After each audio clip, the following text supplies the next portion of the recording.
ഗുരുദേവൻ, ശ്രീനാരായണ ഗുരുദേവൻ ശിവപ്രതിഷ്ഠ നടത്തിയ വർഷങ്ങൾ കഴിഞ്ഞിട്ട് ഇപ്പോൾ വീണ്ടും ശിവരാത്രി വരികയാണ്.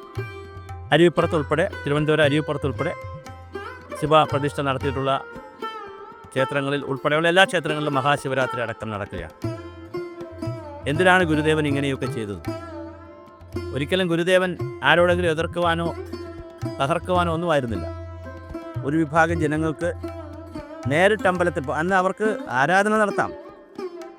ബ്രാഹ്മണൻ സമൂഹത്തിന് അല്ലെങ്കിൽ മറ്റൊരു വിഭാഗ സമൂഹത്തിന് അപ്പർ ഹാൻഡ് ഉണ്ടായിരുന്ന, മുൻകൈ ഉണ്ടായിരുന്ന ക്ഷേത്രങ്ങളിൽ കയറാൻ ബുദ്ധിമുട്ടേ ഉണ്ടായിരുന്നു. അല്ലാതെ ആരാധന നടത്തുന്നതിന് ഭാരതത്തിൽ ഒരു കാലത്തും ആർക്കും എതിർപ്പില്ലായിരുന്നു. അതുകൊണ്ടാണല്ലോ കുലദേവതകൾ, കുടുംബദേവതകൾ ഒക്കെ ധാരാളം വന്നിട്ടുണ്ട്. ചെറിയ ചെറിയ ക്ഷേത്രങ്ങൾ അങ്ങനെ ധാരാളം വന്നിട്ടുണ്ട്. പക്ഷേ പ്രധാനപ്പെട്ട ക്ഷേത്രങ്ങളിൽ പോയി തൊഴുന്നതിനും അതിൻ്റെ അടുത്ത് പോകുന്നതിനുമൊക്കെ വലിയ പരിമിതി ഒരുപാട് ജാതി വിഭാഗങ്ങൾക്കുണ്ടായിരുന്നു. ആ കാലഘട്ടത്തിലാണ് അരുവിപ്പുറത്തിനടുത്തുള്ള സ്ഥലത്ത് ഗുരുദേവൻ ഇടയ്ക്കൊക്കെ ധ്യാനം പോകുമായിരുന്നു. മരുത്വാമലയിലും പോകും, അരുവിപ്പുറത്തും പോകും. അങ്ങനെ അരുവിപ്പുറത്ത് ചെല്ലുമ്പോഴാണ് അവിടെയുള്ള ധാരാളം ആളുകൾ ക്രിസ്തുമതത്തിലേക്ക് ചേരുന്നു. കാരണം ഹിന്ദുമതത്തിൽ നിൽക്കുമ്പോൾ തന്നെ പല പ്രതിസന്ധികളാണ് അവർക്ക്. അപ്പോൾ അവർക്ക് നടക്കാൻ വഴി നടക്കുന്നതിലെ പ്രശ്നങ്ങൾ, ഹിന്ദുമതത്തിലെ ഉയർന്ന ജാതിക്കാർ അവരെ പീഡിപ്പിക്കുന്ന കഥകൾ, ഇതെല്ലാം കൊണ്ട് ധാരാളം പേർ ക്രിസ്ത്യാനികളാവുന്നു. അതുപോലെ തന്നെ ഹിന്ദുമതത്തിലുള്ള ഇഴവരാതി മറ്റ് പിന്നോക്ക സമുദായത്തിലെ ആളുകൾക്ക് ആരാധിക്കുവാൻ ക്ഷേത്രമില്ലാത്തതിൻ്റെ പ്രശ്നങ്ങൾ അല്ലെങ്കിൽ മഠമില്ലാത്തതിൻ്റെ പ്രശ്നങ്ങൾ, ഇതെല്ലാം പരിഹരിക്കുന്നതിന് വേണ്ടിയിട്ടാണ് ഗുരുദേവൻ ശിവപ്രതിഷ്ഠ നടത്തുന്നത്. കേവലം ഗുരുദേവൻ ശിവപ്രതിഷ്ഠ നടത്തുമ്പോൾ 32 വയസ്സിൻ്റെ കാലഘട്ടമാണ്. അപ്പോൾ ഗുരുദേവൻ അത് ചെയ്യുമ്പോൾ തീർച്ചയായിട്ടും ഒരു ചെറുപ്പക്കാരൻ അതിനു മുമ്പേ അദ്വൈതം, അതുപോലെ തന്നെ വേദാന്തം, സംസ്കൃതം, അയ്യാഗുരുവിൽ നിന്ന് ഘടയോഗം, ശിവരാജയോഗം, ചട്ടമ്പിസ്വാമികളുമായിട്ടുള്ള ബന്ധത്തിൽ നിന്ന് കിട്ടുന്ന ആത്മീയ അറിവുകൾ, അതുപോലെ തന്നെ മറ്റ് നിരവധി അവധൂതന്മാരിൽ നിന്നും സ്വന്തമായി യാത്ര ചെയ്തും തപസ് ചെയ്തും ധ്യാനത്തിലൂടെയൊക്കെ കിട്ടിയ വലിയ ആത്മീയ ജ്ഞാനം കിട്ടിയ വ്യക്തിത്വമായിരുന്നു ഗുരുദേവൻ. അതുകൊണ്ട് തന്നെയാണ് ഗുരുദേവൻ ആരോടും ചോദിക്കേണ്ട കാര്യമില്ല. മന്ത്രങ്ങൾ ഉൾപ്പെടെ എല്ലാം ഗുരുദേവൻ അറിയാമായിരുന്നു. വളരെ ഗൗരവമായിട്ടാണ് ഗുരുദേവൻ ശിവപ്രതിഷ്ഠ നടത്തിയത്. അതിനെ സംബന്ധിച്ച് പിന്നെ ധാരാളം ചർച്ചകളൊക്കെ നടന്നു. ഗുരുദേവനോട് ഗുരുദേവൻ്റെ സുഹൃത്തുക്കളാണ് ചോദിക്കുന്നത്, വേണ്ടപ്പെട്ടവരാണ് ചോദിക്കുന്നത് ഗുരുദേവനോട്. നമ്മളിങ്ങനെ ക്ഷേത്രങ്ങളൊക്കെ പണിതാൽ, ക്ഷേത്രങ്ങൾ പണിയുവാനും പ്രതിഷ്ഠ എടുത്തുവാനും നമുക്ക് അങ്ങനെ ഒരു അവകാശം ഇപ്പം ഇല്ലല്ലോ. അപ്പോൾ സ്നേഹത്തോടു കൂടിയാണ് ഗുരുദേവൻ പറയുന്നത്, അത് നമ്മുടെ ശിവനെയല്ലേ നമ്മൾ വെച്ചത്, നമുക്കെല്ലാവർക്കും കൂടെ ഉള്ളതല്ലേ ശിവൻ, അപ്പോൾ നമ്മുടെ ശിവനെ എല്ലാവർക്കും വയ്ക്കാം. അപ്പോൾ അത്തരത്തിൽ വളരെ ഗൗരവമായ സാമൂഹ്യ മാറ്റത്തിന് വേണ്ടി എതിർത്ത് തോൽപ്പിക്കുകയല്ല ചെയ്തത്, വാദിക്കുകയല്ല ചെയ്തത്, കല്ലെടുത്തെറിയുകയല്ല ചെയ്തത്, പ്രതിഷേധ മാർച്ച് നടത്തുകയല്ല ചെയ്തത്, യാത നടത്തുകയല്ല ചെയ്തത്. ഭാരതത്തിലെ സനാതനധർമ്മം ഉൾക്കൊണ്ടുകൊണ്ട്, ഭാരതത്തിലെ ഹിന്ദു ധർമ്മം ഉൾക്കൊണ്ടുകൊണ്ട് എല്ലാവർക്കും പൂജിക്കുവാനും ആരാധിക്കുവാനും പ്രാർത്ഥിക്കുവാനും ഒക്കെ ഉള്ള സ്വാതന്ത്ര്യമുണ്ടെന്നുള്ള വലിയ സ്വാതന്ത്ര്യത്തിൻ്റെ തത്വങ്ങൾ എടുത്തുകൊണ്ട് ആരോടും വഴക്കുണ്ടാക്കാതെ, ഒരാളോടും പ്രതിഷേധിക്കാതെ വളരെ ഗൗരവമായി ശിവപ്രതിഷ്ഠ നടത്തി. അതിനുശേഷം 1036 ക്ഷേത്രങ്ങൾ പണിതു പലയിടങ്ങളിൽ കേരളത്തിലാകെ. മണ്ണന്തല 2 ആയിരവല്ലി ക്ഷേത്രം, കൊല്ലത്തുകര ക്ഷേത്രം തിരുവനന്തപുരത്ത്, പിന്നെ അങ്ങനെ കേരളത്തിലാകെ പണിതു. കണ്ണാടി പ്രതിഷ്ഠ നടത്തി. കണ്ണാടി പ്രതിഷ്ഠ നടത്തിയപ്പോൾ ആളുകൾ പറയുന്ന കണ്ണാടിയാണ്, അതിലൂടെ ചെന്നിരിക്കുമ്പോൾ നമ്മളെയാണ് കാണുന്നത്, ഭക്തനെയാണ്. അങ്ങനെയൊന്നുമല്ല. അവിടെ ഓം ശാന്തി എന്ന് കണ്ണാടിയിൽ എഴുതിയിട്ടുണ്ട്. പ്രണവമന്ത്രമായ ഓമിനെ വല്ലാതെ ബഹുമാനിച്ചിരുന്നു, ആദരിച്ചിരുന്നു, ഓമെന്ന് എഴുതിയിരുന്നു. അപ്പോൾ അങ്ങനെ വളരെ ഗൗരവമായിട്ടുള്ള സാമൂഹ്യ മാറ്റത്തിന് വേണ്ടി ഒരു സമൂഹത്തിന് ലഭിക്കാതിരുന്ന അവകാശം അല്ലെങ്കിൽ അവർക്ക് കൂടി കിട്ടുന്നതിന് വേണ്ടി വലിയ പ്രവർത്തനം നടത്തിയ ആത്മീയ ആചാര്യനെന്നോ ഗുരുവെന്നോ ഒക്കെ പറയാം. പക്ഷെ നിർഭാഗ്യവശാൽ കേരളം അതങ്ങനെ ഉൾക്കൊണ്ടിട്ടുണ്ടോ എന്നുള്ളതാണ് എന്നെപ്പോലുള്ളവരുടെ സംശയം. ആദിശങ്കരനെ പോലെ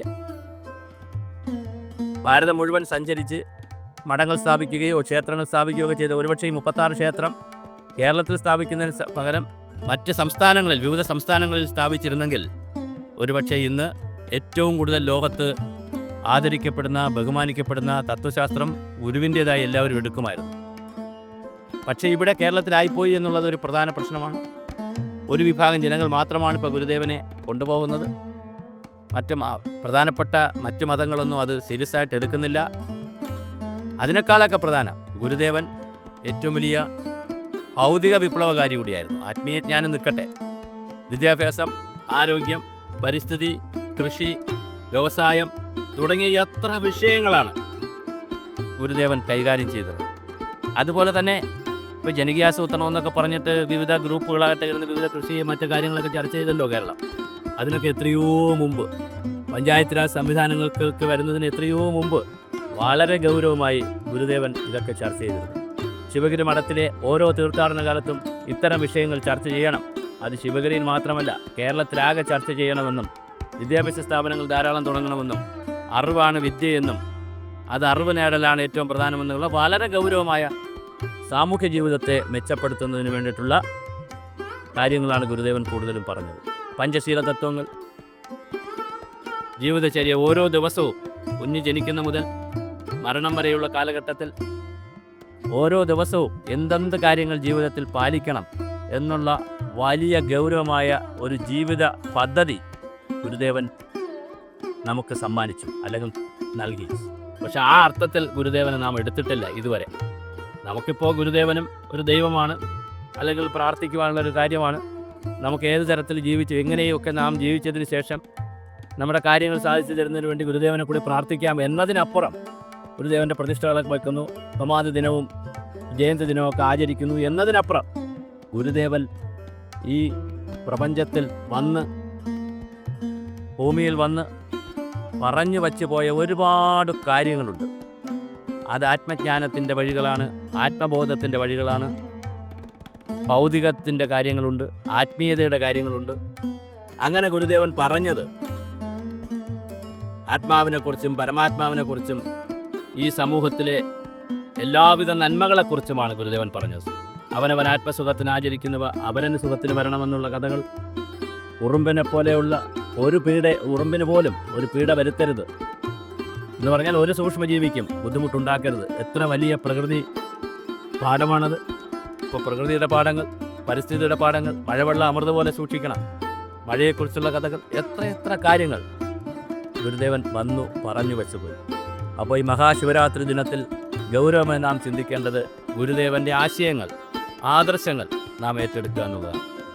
ആദിശങ്കരൻ അദ്വൈത സിദ്ധാന്തത്തെ ലോകത്തിന് കൂടുതൽ വ്യവസ്ഥാപിതമാക്കി കൊടുക്കാൻ പ്രവർത്തനങ്ങൾ നടത്തിയെങ്കിൽ, വേദാന്തത്തെ ഗൗരവമായി ലോകത്തിന് പരിചയപ്പെടുത്തി കൊടുത്തെങ്കിൽ, ഉപനിഷത്തും വേദവുമൊക്കെ നന്നായി വ്യാഖ്യാനം ചെയ്ത് അതിന് ഭാഷ്യങ്ങൾ രചിച്ച് ലോകത്തിന് പറഞ്ഞു കൊടുത്തെങ്കിൽ, ഒരു പ്രായോഗിക ജീവിതം എങ്ങനെയാണ് കൊണ്ടുപോകേണ്ടത്, ഒരു മനുഷ്യൻ ജനിച്ചാൽ അദ്ദേഹത്തിൻ്റെ ജീവിതത്തിൽ ഓരോ കാലഘട്ടത്തിലും എന്തെന്ത് കാര്യങ്ങൾ ചെയ്യണം, എങ്ങനെയാണ് നമുക്ക് മുക്തി നേടുക, എങ്ങനെയാണ് ഈ മോചനമുണ്ടാവുക, ലിബറേഷനെ കുറിച്ചൊക്കെ നമ്മൾ വല്ലാതെ സംസാരിക്കുമല്ലോ.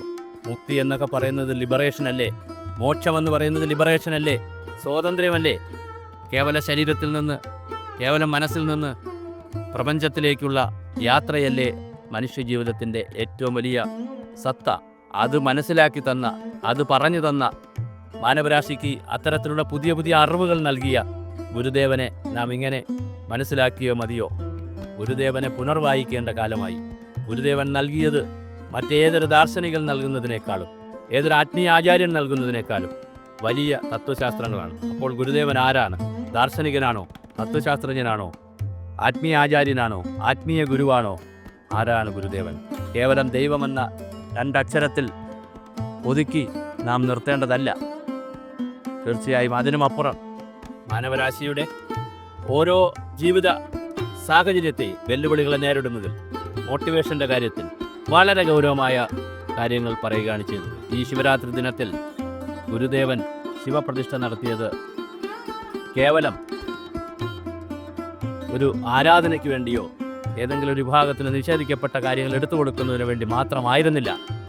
ഗുരുദേവൻ്റെ യാത്ര തൻ്റെ ഗുരുക്കന്മാരിൽ നിന്ന് നേടിയ, അയ്യാഗുരുവിൽ നിന്ന് നേടിയ, അതുപോലെ തന്നെ ചട്ടമ്പിസ്വാമികളുമായിട്ടുള്ള സഹവാസത്തിൽ കൂടെ നേടിയിട്ടുള്ള, മറ്റ് ഗുരുക്കന്മാരിൽ നിന്ന് നേടിയിട്ടുള്ള, ആചാര്യന്മാർ നേടിയിട്ടുള്ള, സ്വന്തമായ അനുഭവങ്ങളിലൂടെ നേടിയ ഗുരുദേവൻ സമൂഹത്തിന് നൽകിയത് വലിയ പാഠമാണ്, വലിയ ഉൾക്കാഴ്ചയാണ്. അത് ആ അർത്ഥത്തിൽ എടുക്കുവാൻ നമുക്ക് കഴിഞ്ഞിട്ടില്ല. തീർച്ചയായിട്ടും അങ്ങനെ എടുക്കാൻ കഴിഞ്ഞാൽ ഇന്ന് മാനവരാശി നേരിടുന്ന നിരവധി പ്രശ്നങ്ങൾക്ക് ശാശ്വതമായ പരിഹാരമുണ്ടാകും. സുസ്ഥിര വികസനമെന്നൊക്കെ നാം പറയുന്നത് മറ്റെന്താണ്? കാലാവസ്ഥ വ്യതിയാനത്തിൻ്റെ പുതിയ കാലഘട്ടത്തിൽ ഗുരുദേവൻ പറഞ്ഞ ദർശനങ്ങൾ, ഗുരുദേവൻ പറഞ്ഞ വിഷയങ്ങൾ നന്നായൊന്നു കൈകാര്യം ചെയ്തിരുന്നെങ്കിൽ എത്ര മനോഹരമാകുമായിരുന്നു. മറ്റൊരു മലർവാടി പോലെയായി അല്ലെങ്കിൽ പൂന്തോട്ടമായി ഈ ഭൂമി മാറുമായിരുന്നു.